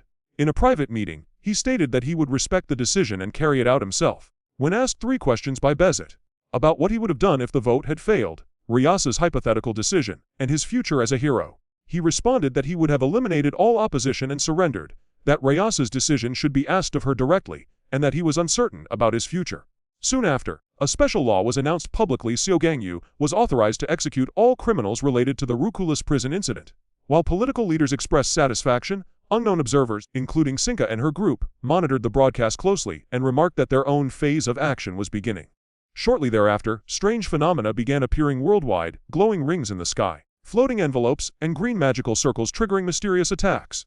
Chaos spread as criminals and factions reacted differently, some embracing the disorder, others questioning indiscriminate violence and recruitment tactics. Sinka then appeared across global broadcasts, declaring the formation of Alpha World, a new society governed by strict genetic selection. She stated that only powerful, healthy individuals would be allowed to join, while others would be eliminated or rejected, and warned of consequences for refusal. Meanwhile, governments convened emergency meetings to assess the crisis. Reports identified multiple high-risk criminals with diverse abilities and noted coordinated containment efforts by heroes, military, and emergency services. At the same time, Seo Gangyu, after viewing the broadcast, moved independently toward the criminals' location. Elsewhere, the criminals debated their objectives, with leaders instructing them to recruit individuals into Alpha World by offering staged benefits and selectively targeting those with weaker traits. Disagreements emerged within their ranks about uncontrolled destruction versus strategic recruitment, while others dismissed hesitation entirely. as chaos unfolded across the battlefield. Teacher reportedly reassured the children, smiling as he told them not to worry and promised to lead them safely to the shelter. However, before he could act, an unfamiliar sound of clapping echoed through the classroom. Moores had suddenly appeared at the center of the room without anyone noticing. She praised the teacher, calling him a model educator. Immediately afterward, the children rushed to their teacher's side, and the classroom descended into chaos. Moores appeared slightly impatient. The teacher recognized her at once and called her name. Moores, smiling, claimed she did not expect him to remember her and told him not to be afraid, as the children had already received Sinka's invitation, and she was merely there to escort them. The teacher firmly ordered her to leave, stating that she was not welcome. In response, Moores sneered and accused him of being far less perceptive than expected, warning that if he refused to comply, the children would suffer the consequences. It was explained that the Espen Biotech School had been established after the Meal Sisters incident with the purpose of educating gifted children. Within the institution, hero teachers were responsible for helping children integrate into society and control their abilities. Without warning, Moores threw her hat into the air and began chanting a spell. The hat rapidly expanded to a massive size, shocking both the teacher and the children, who screamed in fear. Moores then tapped the floating object and coldly ordered silence. Instantly, an invisible force sealed everyone's mouth shut, preventing any sound or resistance. Her ability, it was noted, automatically suppressed and harmed those she deemed inferior in status, an embodiment of survival of the fittest. Moores then warned that any resistance would result in immediate consequences for everyone present. She demanded that the 3 children who had received invitation letters step forward, stating that their abilities were needed for Sinka's envisioned new world. Once the seal on their mouths was released, a trembling boy asked whether the person Moores referred to was the same woman who had appeared on television. Moores confirmed this and began praising Sinka. However, before she could continue, the boy firmly rejected the invitation, stating that Sinka's plan involved eliminating powerless people, and that he refused to harm his friends who had no abilities. The other 2 children supported him, and all 3 openly criticized Sinka. Moore's expression darkened in response. Suddenly, a strange energy formed beneath the children's feet, and butterfly-shaped marks appeared on their necks. Moores activated her ability, yet instead of the children being harmed, it was the teacher who suddenly coughed up blood. It was then revealed that his power allowed him to absorb damage inflicted on gifted children and transfer it onto himself. Moores, visibly pleased, remarked that this explained why he had been chosen, and suggested that his ability made him an ideal bodyguard, effectively giving the children an additional life. However, the teacher ignored her praise and instead changed the subject. He stated that they knew about her past. Before he could continue, Moores interrupted sharply, acknowledging that she knew they had learned about her history and criticizing him for discussing it. She insisted she was not there to talk, but to recruit talent for Sinka. She offered to spare him if he handed over the children. The teacher refused without hesitation, declaring that he would not abandon a single student. When Moores questioned his reasoning, he simply replied that he was a teacher and that his duty was to protect his students. It was then revealed through narration that the man had once been a member of the Hero Association. Possessing an extraordinary defensive ability, he had been capable of withstanding attacks from high-level criminals and was considered a top-tier hero. However, his status changed during Udarity's tenure as chairman, when his ability was dismissed as useless because it could not eliminate evil directly. Later, when Ryasa became chairman, she offered him a different path, telling him that he could still be a hero as a teacher. Her sincerity moved him, and he ultimately accepted the role. In the present, the teacher internally reflected that the world was already changing, with powers emerging and war following soon after. He believed society had already begun to collapse, despite the sacrifices made to preserve stability. He feared that if Sinka's ideology were realized, chaos would return. Moores became enraged at his remarks and ordered him to stop speaking. He calmly responded that if society truly collapsed, more children like her would suffer. This further provoked her. She demanded to know how much he understood about her past, to which he replied that he knew everything. Furious, Moores ordered him to be silent. Immediately afterward, iron nails rained down from above, violently targeting everyone in the room. Moores, consumed by frustration, declared that since they insisted on acting as if they understood everything, she would kill them all on the spot. At that moment, a massive foot suddenly slammed down onto Moore's head, pinning her violently against the ground. Xiao Gangyu demanded that she bring out the mad woman, referring to the queen. Moores, enraged, shouted in confusion, asking if he truly meant the queen. Xiao Gangyu confirmed coldly that he meant her, and Moores as well. His words triggered Moore's fury, and she erupted into curses and rage. Immediately after, a gigantic magic circle formed beneath Xiao Gangyu. Chains descended from above, wrapping tightly around his limbs and neck. However, Xiao Gangyu remained completely calm. With a slight movement, he shattered the chains effortlessly and followed up with a single punch, driving Moores back into the ground. The teacher, witnessing Xiao Gangyu's overwhelming strength, was left stunned. Xiao Gangyu ordered him not to waste time and to evacuate the children immediately. The teacher responded with a strange smile, admitting that he wanted to comply, but that Moore's magic had not yet been lifted. Hearing this, Xiao Gangyu struck Moore's again. As her strength faded and her breathing weakened, her spell finally began to dissipate, allowing the teacher and children to move again. The teacher urgently told the children to flee and get as far away as possible. Once the children were safe, Xiao Gangyu grabbed Moore's by the collar and repeated coldly that she should bring out the damned woman. At that moment, Moore suddenly uttered the words, "Lady Mode." Instantly, a magic circle expanded beneath them, and everything within the area began to levitate. Xiao Gangyu did not resist, only showing mild surprise as he observed the phenomenon. Moments later, Moore's body transformed, shifting from a young girl into a regal, mature woman. She stated that it had been a long time since she had used that form. Immediately afterward, two puppets emerged behind Xiao Gangyu and restrained him, allowing Moore's to break free. She attacked and then released her umbrella weapon, which expanded instantly to shield her completely. Moore's admitted that she had not expected him to appear so soon. However, to Xiao Gangyu, her abilities were insignificant. It was noted that in Lady Mode, anyone who recognized her identity could gain access to her special ability, but in his perception, she was no more than a distraction. Like a tiger ignoring a fly, he regarded her actions as nothing more than stalling tactics meant to buy time for Sinka's larger plan. Xiao Gangyu soon lost patience and accused her of never intending to bring Sinka to him. Moore's denied it and attempted to provoke him, suggesting he should feel honored by Sinka's invitation. Xiao Gangyu ignored her completely and prepared to activate his full combat mode. Realizing she could not stop him directly, Moore's attempted to stall further by claiming she knew Sinka's location. Xiao Gangyu dismissed her words as useless. Moore's warned that even if he reached her, he would have to fight through countless enemies, and that Sinka would not show him mercy. At that point, Xiao Gangyu reached his limit and moved in for the kill. However, before he could strike, a sudden spatial rift opened, and Sinka appeared, blocking his attack. She remarked that she had not expected him to be so eager to see her and asked whether he had changed his mind. Moore's attempted to warn Sinka of the danger, but before she could finish, Xiao Gangyu unleashed his full power and activated Mode 0. Sinka calmly noted that he had opened with his strongest form immediately, suggesting that he had not changed at all. She smiled with an almost ecstatic expression, questioning whether his hostility toward her could still be interpreted as affection. Xiao Gangyu did not respond and simply continued advancing toward her. Sinka ordered Moore's to withdraw and handle the remaining individuals who had refused the invitation. Almost instinctively, Moore's complied and teleported away. She reappeared near the children but was in critical condition after being grazed by Xiao Gangyu's attack. The teacher immediately evacuated the children again. Meanwhile, Sinka looked up in shock as she realized that Xiao Gangyu had completely enclosed her in his domain. She accused him of being reckless for using such overwhelming power at the beginning of their fight. Xiao Gangyu responded coldly that it was the end for her. Sinka commented that such power likely required Mode 0 and suggested that he might be overexerting himself. Before she could continue, Xiao Gangyu launched a lightning-based attack. However, he suddenly sensed something wrong. Multiple teleportation circles appeared around him, and the lightning struck him instead of Sinka. Sinka concluded that his power did not affect himself. At her command, two bodyguards appeared beside her. Upon witnessing Xiao Gangyu's overwhelming strength, they hesitated, questioning whether they should intervene at all. They acknowledged that his power far exceeded their understanding and that he had already unleashed his trump card. Sinka considered escaping through teleportation, but she discovered that her ability no longer worked. Xiao Gangyu told her coldly that escape was impossible and that she was trapped within his domain. Sinka gave a bitter smile, dismissing his claim as absurd. At that moment, lightning surged across Xiao Gangyu's body as his fist struck her barrier, causing visible cracks. The bodyguards prepared to release their full power, though one of them reminded Sinka of a prior promise to Huang Sungwin, that he would be allowed to face Xiao Gangyu himself when he came of age. However, they concluded that survival now required immediate action, and they prepared to intervene. Just then, an overwhelming pressure spread through the domain. A chilling, ancient voice echoed across the battlefield, declaring that no one in the world could oppose him.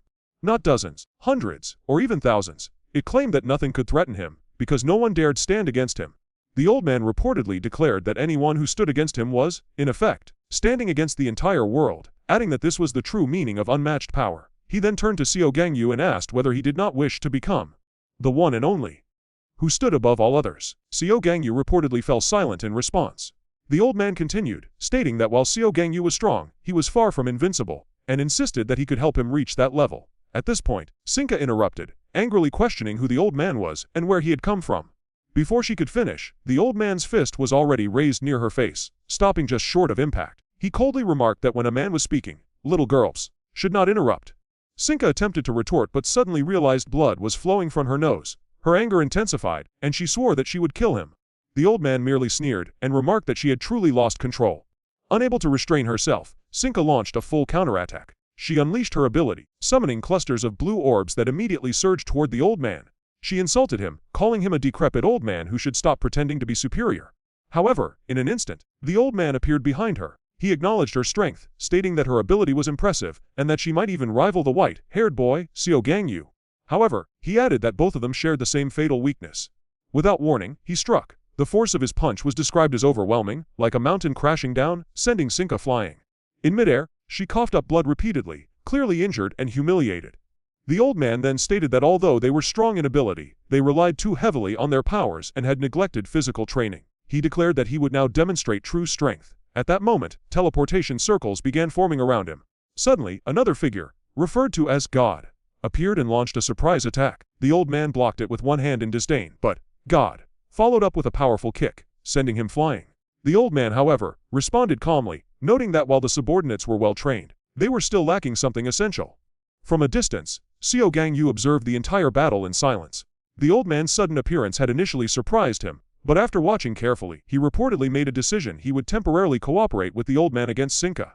Meanwhile, the scene shifted to a WSC-related discussion. Bazette reportedly stared at his secretary in disbelief and asked whether Kingston had truly appeared. The secretary confirmed that contact had already been made with Xiao Gangyu, who verified Kingston's presence. It was noted that Kingston had always operated in secrecy and now seemed to have chosen a new target. Concern arose over whether Xiao Gangyu might be in danger. After discussion, it was generally concluded that Kingston would not harm Xiao Gangyu. However, it was suggested that someone else might have ulterior motives. Attention then shifted suspiciously toward Udori. Elsewhere, Moores confronted the teacher, asking why records in the children's textbooks contained detailed information about her past, particularly aspects she wished to forget. She was informed that this was not unique to her, as the school maintained comprehensive files on all inmates from Rukulus prison in order to better understand them. It was explained that, in the past, after Rayasa and Mo first established the school, a guard had requested that criminology be made a mandatory subject. This was why such detailed knowledge existed. Moore scoffed at the explanation and demanded the teacher's opinion of her past. Before he could answer, another voice interrupted. Authority reportedly entered the scene and addressed the teacher, stating that he had not changed at all. He dismissed the idea of speaking further with Moores and declared that the children should be given a real lesson. He then argued that criminality was not the result of circumstances, upbringing, or society, but rather an inherent nature. He compared criminals to cancer cells that must simply be removed. Moores angrily challenged his view, but Authority dismissed her, stating that her existence would have led to failure regardless of where she was born. He insisted that she should never have existed, and continued to insult her without restraint. Moores, furious, shouted at him to stop. However, Authority ignored her and continued, stating that her current pain was insignificant compared to the suffering she had caused others. He then declared that he would make her experience real suffering within a limited time frame. Without delay, Moores entered combat mode. A flash of blue light occurred as Udority vanished and immediately reappeared, striking her abdomen with immense force, causing her to cough blood. Although she attempted to counterattack, Udority's speed, enhanced by his acceleration ability, made her efforts ineffective. He struck repeatedly at inhuman speed, leaving her body covered in injuries. He then grabbed her head and repeatedly drove his knee into her face, nearly breaking her teeth. He demanded whether she could feel pain yet, insisting it was still not enough. Moores managed to break free and attempted to summon her puppets, but Udority destroyed them instantly with a burst of speed and blue energy. He then accelerated further, reaching 4 times his normal speed, and struck her face with such force that her features were severely distorted. She was launched through the air, but before she could fall, Udority reappeared behind her and struck her again, sending her upward once more. He continued a relentless aerial assault, treating her like a defenseless target. Finally, in full view of the observers, Udority brought his hands together and released a massive concentrated blow into her abdomen. The impact created a shockwave that shook the surroundings. When the smoke cleared, Moores was barely recognizable, her face severely damaged. Udority coldly asked her whether it hurt. Moores finally deduced Udority's ability. She concluded that he could accelerate time. Udority confirmed this and explained that he could manipulate time for himself and anything or anyone he touched. He further claimed that he could slow down an opponent's time at will, subjecting them to prolonged torture while they experienced only brief moments externally. Following this explanation, Udority proceeded to torture Moores using his ability. To outside observers, only about 30 seconds passed, but for Moores, it felt like a century of continuous agony. By the end, her body was so severely damaged that she was barely recognizable. Udority remarked coldly that if he had more time, he would have extended her suffering even further. At that moment, however, Moores suddenly began to laugh. Surprised, Udority asked what she was laughing at and accused her of having lost her mind out of fear. Moores replied that she was indeed afraid of death, but that was not the reason for her laughter. She stated that she had never expected to fulfill her mission in such a way. When Udariti demanded clarification, she revealed that as long as she died, everyone affected by her power would be dragged to hell with her. This revelation caused a visible chill to spread among those present. Udariti looked back in silence, deep in thought. The scene then shifted elsewhere, where Kingston confronted both God and Canis. The narration described how both attacked him simultaneously, but Kingston effortlessly blocked their strikes with his bare hands. He counterattacked with extreme speed and precision, each blow landing like a lightning strike and leaving visible damage on both opponents. God, enraged, suddenly appeared in front of Kingston. However, before he could land an attack, Kingston's hand was already positioned above him like a blade. Kingston then twisted his movement and slammed God violently into the ground. Canis shouted for God to remove his restraining collar, but before he could finish speaking, Kingston struck him in the face. Kingston dismissed them, stating that they overestimated their strength and misunderstood the purpose of their restraints. He then moved with blinding speed, dismembering both of their arms in an instant. He coldly told them not to bother him again and instructed them to have a doctor reattach their limbs. Meanwhile, Sinka continued struggling against Xiao Gangyu. The narration noted that she finally recognized the identity of the old man who had interfered earlier, but before she could respond further, Xiao Gangyu struck her with a powerful punch, sending her flying. As she regained her footing, Xiao Gangyu immediately pursued her again. Sinka activated her ability and warned him not to come closer, but he appeared to have lost all reason, acting purely on destructive instinct. He struck her repeatedly, each blow more violent than the last. As he prepared a finishing attack, Kingston suddenly intervened, blocking Xiao Gangyu. He told him that killing Sinka in that moment would not make the victory his own, and emphasized that true invincibility could not be achieved by relying on others. Elsewhere, attention returned to Udariti and Mors. Udariti revealed that Mors possessed a sacrificial-type ability, meaning her power would transfer upon death. He justified his actions by claiming that eliminating her was the only rational solution, as failure to do so could lead to mass casualties. He compared his decision to removing cancer, arguing that sacrificing some was necessary for the greater good. With that justification, Udariti drove his hand through Mor's heart, killing her instantly. However, immediately after her death, a surge of energy erupted from her body. Udariti noted that this power was dangerous but only activated post-mortem. He prepared to withdraw, suggesting that her mission had already been fulfilled in death. In that instant, Mor's body reappeared and chains erupted outward, restraining everyone in the area. Panic spread, especially among the children, while the teacher tried to calm them and reassure their safety. Mors, confused by the teacher's confidence, questioned his words and insisted that no one would be taking the children. She declared that if anyone were to leave, it would only be herself. Meanwhile, the battle between Xiao Gangyu and Kingston escalated further. Xiao Gangyu launched a powerful attack, but Kingston blocked it with ease, remarking that Xiao's strength placed him on the path toward true invincibility. Xiao Gangyu then attempted a rapid strike toward Sinka, but Kingston once again intercepted him effortlessly. He urged Xiao Gangyu to stop and speak rationally, but Xiao Gangyu ignored him completely and continued attacking with relentless force. Kingston spoke calmly to Xiao Gangyu, telling him that although he understood his emotions, he could not allow them to dictate his actions. He then launched a punch. Xiao Gangyu narrowly avoided the attack by tilting his head back at the last moment. However, in that brief exchange, he realized with shock that his once proud domain had been effortlessly shattered by Kingston. Even Sinka was visibly stunned by what she witnessed. Kingston then addressed her, referring to her as little girl, and advised her to take the opportunity to escape. Offended by the remark, she appeared visibly hurt, but ultimately chose survival over pride and fled the battlefield with her 2 bodyguards. Xiao Gangyu made no attempt to stop her, instead silently watching her leave. Kingston then stated that it was now only the 2 of them, and suggested they have a proper conversation.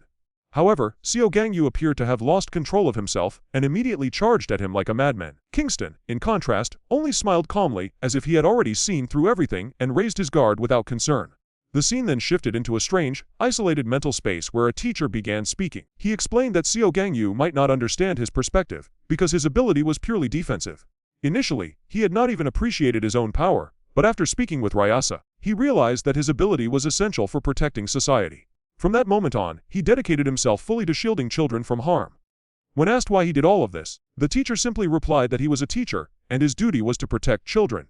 He added that they and Xiao Gangyu came from completely different worlds. In his view, Xiao Gangyu had grown up surrounded by corruption, shaped into a killing machine and manipulated like a puppet by others, forced down a path that was never his own. The teacher declared that after his death alongside Xiao Gangyu, he intended to correct everything the boy had been taught incorrectly. He reaffirmed that a teacher's duty was to devote their life to their students, and that he had already prepared himself for sacrifice. He then addressed the children, expressing his hope that they would grow up to become true heroes, as they represented the future. As he spoke, Mor's expression twisted with rage as the words triggered memories of her own past. The narration then shifted to her childhood, where she had been selected at an orphanage along with other gifted children, and brought to Tylem's academy. At the academy, Tum declared that she would become queen of the world and that the children would be trained as her loyal warriors. From that point onward, the children were forced to study under her strict regime, learning how to use their abilities for killing while being gradually indoctrinated over the years. Among them, Moors developed the fastest and gained Tum's favor. She was appointed class monitor and used as Tum's enforcer, punishing classmates who disobeyed the rules. One day, when Moors expressed discomfort after punishing others, Tum questioned her feelings and compared humans to insects, explaining that disgust toward lower life forms was natural but could be overcome with conditioning. She encouraged Moors to continue, reinforcing her role. Years passed, and Tum announced that the students were nearing adulthood and would eventually help her seize control of the world. As a result, the children devoted themselves entirely to their training, completing every task without hesitation. However, everything changed when an unexpected incident occurred. Tum, who had always been accompanied by someone close to her, was suddenly gravely injured. Around the same time, it was revealed that Tum had been killed by a couple who had been warned about by Euderity. They concluded that the woman had been too weak and had foolishly turned children into rebels. They then decided to personally intervene at the school. Soon after, the couple arrived at the academy and gathered all the students together, announcing that the institution was now closed due to special circumstances. When the students saw Tum's corpse, panic erupted, and they immediately launched attacks in retaliation. However, Hayo simply snapped his fingers, and in an instant, a powerful force repelled all the attacking students, sending them flying backward. Observing the scene, Clark sighed and remarked that Tum had clearly devoted her entire life to teaching these children, investing time and resources to help them integrate into society. Yet in the end, they had become nothing more than living weapons. The two intruders regarded the students as time bombs waiting to explode, arguing that no one could predict when they would become dangerous. One of them insisted that it would be better to eliminate them immediately rather than wait for future threats to emerge. They claimed the children were already fully brainwashed and existed in a completely different moral world, warning that once they matured, they would inevitably become uncontrollable. They concluded that it would be better to eliminate the problem early, before it could grow further. Moments later, blood splattered across the room as Clark advanced, step by step toward Moors. Overcome with fear, she asked why they were trying to kill them, insisting they were only children attending classes. Clark acknowledged that they were students, but stated that they were far too dangerous to be left alive. He explained that they had been abandoned at an orphanage and manipulated by malicious individuals, and that everything they had been taught revolved around killing. Because of this, he claimed he had no choice but to kill them. He apologized, admitting it was cruel but insisting it was the truth, and added that they were never meant to exist in such a world. He expressed hope that in their next lives, they would be born to kinder families. Just as Clark prepared to deliver the final blow to Moors, a sudden noise interrupted him. Hayo appeared, visibly flushed and strangely excited, and hurried to Clark's side, saying he could no longer wait. Clark attempted to prioritize dealing with Moors first, but Hayo refused, suggesting instead that she should be allowed to live. He remarked that in such a bloody scene, with a dying child present, the situation was oddly stimulating. Clark paused in surprise, commenting that Hayo was unusually impatient. Immediately afterward, the two men suddenly began kissing in a chaotic and unrestrained manner. Taking advantage of the distraction, Moors desperately crawled away. She did not know how long she moved through the chaos, but eventually she managed to escape both of them. Alone and without direction, she wandered aimlessly for a long time. Eventually, someone called out to her in a city, recognizing her as one of Talem's students and inviting her to join them in fighting for their ideals. From that point onward, Moors followed them and participated in numerous battles. During those conflicts, she killed many people. However, the alliance did not last, as her companion was eventually killed in action. Shortly afterward, Moors was captured by the hero Tommy and sent to Orculus prison. Time passed until one day a portal opened in Moors' cell. A voice from the other side told her that she had not been wrong, but that the world itself was flawed. The voice promised that once she became queen, she would correct everything and ensure that Moors finally had a place where she belonged. Returning to the present, Moors struggled internally, stating that everything she had been taught in her life had led her to this point, yet she was now being told that her entire existence was a mistake. She questioned whether she was supposed to accept that reality. She then demanded an answer from the teacher, asking whether, as Udoridi and the others had once told her, she truly should never have been born. The teacher responded that no one was undeserving of existence. He acknowledged that everything she had endured was horrific, but insisted it did not justify her crimes. He stated that she had committed too many wrongs. He then declared that he would bear responsibility for her past and go to hell with her if necessary. However, before that, he made one final request, that she be separated from the children so they would not have to witness what was about to happen. Moors furiously told him to stop speaking. At that moment, a guillotine suspended above the teacher began to fall. The teacher calmly instructed the children to look away and said it had been an honor teaching them. He then closed his eyes and prepared for death. However, after several seconds, the execution did not occur. When he opened his eyes, he saw Moors holding the guillotine blade in place, preventing it from falling. Confused, he asked why she had stopped it. Moors admitted that she knew she had been wrong all along but had never wanted to accept it. She confessed that after punishing her classmates for the teacher, she had come to hate herself so deeply that she could no longer even look at her reflection. She recalled Tommy's warning not to become someone else's puppet, and how she had once seen her own reflection in his eyes and felt nothing but self-loathing. She described those years as pure agony, explaining that this was why she had been unable to face the truth. She concluded that the real wrongness did not lie within her alone, but within the world itself. However, seeing the children smiling so freely had made her realize that it was something she had always longed for. Finally, she asked the teacher to take care of them properly, stating that they represented the life she had never been able to live.